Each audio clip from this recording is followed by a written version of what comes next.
When you think about school, what comes to mind? Probably things like books, math problems, learning to read and write, right? But what about the skills underneath all of that? The ones that actually make learning happen in the first place? Well, that's what we're digging into today, the essential skills we all need for life. It really all starts with these simple, totally human desires. Think about it. When a little kid walks into a classroom for the first time, one of their biggest thoughts is this one. It's not about the alphabet or numbers. It's about that deep, fundamental need to connect with other people. And then you've got this other powerful built-in drive. And we're not just talking about solving problems on a worksheet. Nope. This is about figuring out why the block tower keeps falling down or how to work things out when you and a friend both want the same toy. It's that basic desire to feel like you can handle your world. But honestly, underneath everything else is this. This is the big one. It's simple, and it's absolutely not negotiable. A child can't learn, can't make friends, can't solve problems if they don't feel safe, emotionally and physically. Safety is the foundation that everything, and I mean everything, is built on. And this is the really big idea here. These skills, managing your feelings, building relationships, making good choices, they aren't just nice-to-haves or soft skills. They are the absolute heart of learning. And there's a name for this whole approach. It's called social-emotional learning, or SEL for short. Okay, so if you're a school or an educator, how do you actually teach these things on purpose? I mean, you can't just hope kids magically pick them up. You need a blueprint. You need a really clear why that ties this work right into the core mission of your school. Well, that blueprint exists, and it's called the CASEL 5. It comes from the Collaborative for Academic, Social, and Emotional Learning, and it breaks down this big idea into 5 core skills that you can actually teach. Think of it as the architectural plan for helping build a capable, well-rounded human. And here's the coolest part. This SEL blueprint, it isn't some brand new idea you have to shoehorn into your school's philosophy. It fits perfectly with what great schools are already doing. Just look at this example with the International Baccalaureate.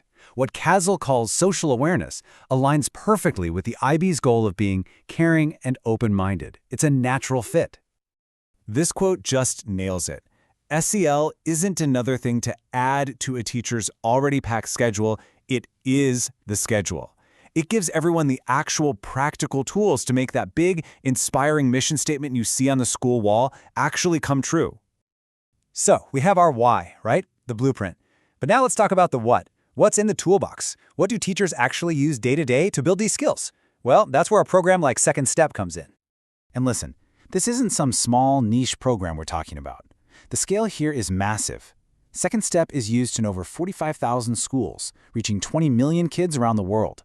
So yeah, it's one of the most widely used and deeply researched SEL toolkits out there. And it's definitely not a one-size-fits-all kind of thing. The tools are really smart about being age-appropriate. For the little ones, you might use puppets to help them talk about their big feelings. But for the older elementary kids, you've got these awesome digital lessons that feature real kids their age dealing with the same stuff they are. And one of the most brilliant parts is that it's a spiral curriculum. I mean, think about it. You don't just learn about fractions once in 3rd grade and then you're done, right? You revisit it. It's the exact same idea here. Big concepts like having a growth mindset or how to solve problems are taught every single year, just getting a little deeper and more complex as the students grow. Okay, so we've got the blueprint and we've got the toolbox. But what does this actually look and sound like in a real classroom on, say, a Tuesday morning? Let's get super practical. So picture this, a scene we've all witnessed. A student is getting so frustrated with the math problem. You can see it. Their face is red, they're slouched over, maybe they've even crumpled up the paper. Now, the old school impulse might be to just show them the answer to the math problem. But what does an SEL approach look like? It looks like this. Instead of jumping to the math, the teacher helps the student solve the feeling problem first. They use a simple, repeatable method. First, you stop. Put a hand on your belly. Second, you name the feeling. Just saying, "I feel frustrated" out loud takes away some of its power. And third, you calm your body down with something simple like belly breathing. And now the brain is ready to learn again. All right, let's try another classic. 2 kids both want to use the same swing at recess. A tale as old as time. How do you get them from yelling and crying to actually finding a solution? You give them another easy-to-remember tool, STEP. First, S is for say the problem, but without any blame.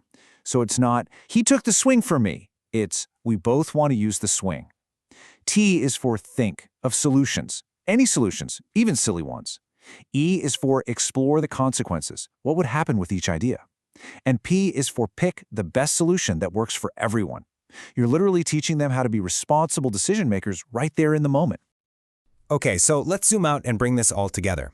We've gone from the why of a school's mission to the what in the toolbox and the how in the classroom. So what's the really big takeaway here? What's the bottom line? It's this. When you intentionally teach these skills, you end up creating a common language for the entire school. Suddenly, phrases like let's use our STEPSs or I need to do some belly breathing are shortcuts that everybody, kids and adults, understands. And that shared language, that becomes the foundation for a stronger, kinder, more supportive community for everyone. And that's really what it all boils down to. This isn't about fixing kids, and it's not just for some kids. It's about a fundamental belief that when you teach essential human skills, things like empathy and resilience and teamwork, that is exactly how you unlock the incredible potential that exists inside every single child. Which leaves us with one final thought to chew on. If a simple, blame-free framework like STEP can help two 7-year-olds figure out a problem on the playground, just imagine what could happen if we as adults try to use those exact same principles to solve the conflicts in our own lives.